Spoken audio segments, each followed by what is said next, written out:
La présidente, je donne maintenant la parole à Monsieur Alain Milon du groupe PPE représentant la France.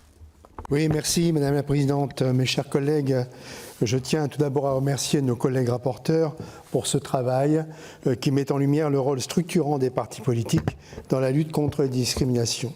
En effet, les partis politiques sont le pivot de la démocratie. Suivant l'expression de la Constitution française, ils concourent à l'expression du suffrage et de fait jouent un rôle central dans la sélection des responsables politiques. Dans ce cadre, les partis politiques doivent permettre l'émergence de nouveaux talents, quels qu'ils soient, issus de l'ensemble de la société sans discrimination, y compris donc de groupes minoritaires. Toutefois, je dois dire que la conception républicaine française ne permet pas la reconnaissance de groupes minoritaires dans la loi.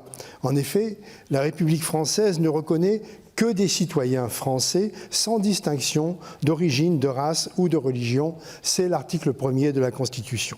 Si je suis favorable à l'idée de développer des politiques d'inclusion au sein des partis politiques, je reste beaucoup plus réservé sur la discrimination positive qui reste une forme de discrimination.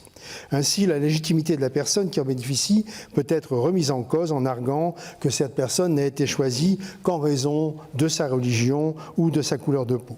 Je peux témoigner qu'en France, les partis politiques entreprennent de faciliter l'émergence d'une classe politique représentative de l'ensemble de la société civile. Il appartient ensuite aux électeurs de faire leur choix librement, mais aussi à la société civile de s'engager dans les partis politiques et de participer. Concernant les discours de haine, je me félicite de voir que la Charte condamne expressément les discriminations fondées sur la religion ou l'orientation sexuelle.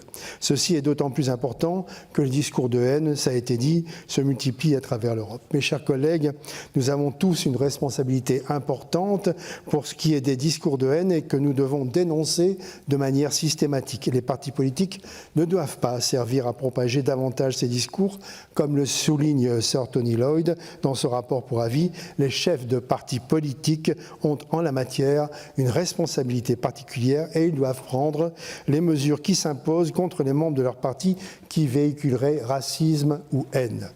La charte révisée, même si elle nécessite des clarifications juridiques sur la portée de certaines de ses stipulations, peut constituer un outil utile. Sa portée effective dépendra évidemment de la manière dont les partis politiques y adhéreront et l'utiliseront. Merci. Thank you. Merci beaucoup, Monsieur Milon. Et nous poursuivons et nous donnons la parole à Laurent